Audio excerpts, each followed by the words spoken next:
पुण्यो गन्धः पृथिव्यां च तेजश्चास्मि विभावसौ जीवनं सर्वभूतेषु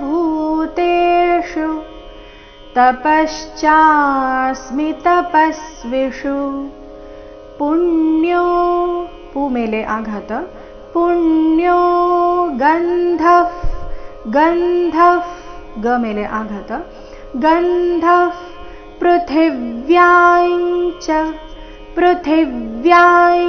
च ಅಲ್ಲಿ ಥಿ ಮಹಾಪ್ರಾಣ ರಸ್ವ ಬರಬೇಕು, ಅದ್ರ ಮೇಲೆ ಆಘಾತ.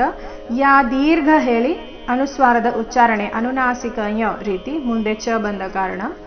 ಪೃಥಿವ್ಯಾಂಚ ಪುಣ್ಯೋ ಗಂಧಃ ಪೃಥಿವ್ಯಾಂಚ ತೇಜಶ್ಚಾಸ್ಮಿ ಆಘಾತಗಳ ಮೇಲೆ ಗಮನ ಕೊಡಿ.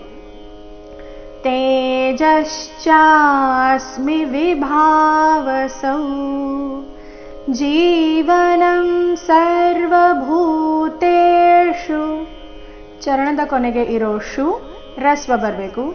ಜೀವನಂ ಸರ್ವಭೂತೇಷು ತಪಶ್ಚಾಸ್ಮಿ ಆಘಾತಗಳ ಮೇಲೆ ಗಮನ ಕೊಡಬೇಕು. ತಪಶ್ಚಾಸ್ಮಿ ತಪಸ್ವಿಷು ಪ ಮೇಲೆ ಆಘಾತ, ಕೊನೆಯ ಶು ರಸ್ವ. ತಪಸ್ವಿಷು ಪೂರ್ತಿ ಶ್ಲೋಕ.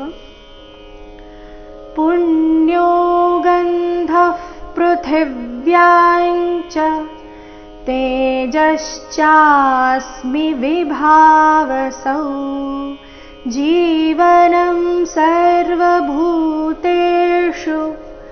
तपश्चास्मि तपस्विषु